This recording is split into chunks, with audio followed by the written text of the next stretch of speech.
ভাইয়ের food delicious food, সকলে আসবেন আর খাবেন। हम लोग का मिजान भाई जो गोल गोल देके एक समय भात लेके खाओ 14 बार खाओ, लेकिन गोश्त एक पीस। तो आपका यहाँ 100 में टोकन, केक एक पीस। हमको दूसरा मरता लगेगा तो हम क्या करेंगे?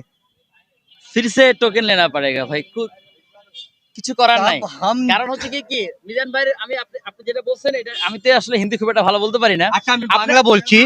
মিজান ভাই যে বলে একবার টোকেন নাও, আমি বলি এক মিনিট।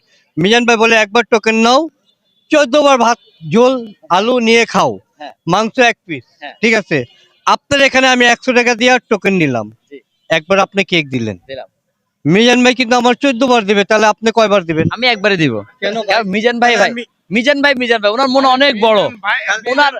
ওনার মনে এই যে আমি শেষ করি, এটা কেক আমি শেষ করি। মিজান ভাইয়ের মন অনেক বড় ভাই, 14 বার 24 বার দিলেও ভাই লস নাই। এক দ্বিতীয়ত কথা হচ্ছে ওনারটা হচ্ছে ভাত, আমারটা কেক, ঠিক আছে। সো এই বিষয়টা একটু খেয়াল করবেন। হ্যাঁ জি ভাইয়া। দর্শক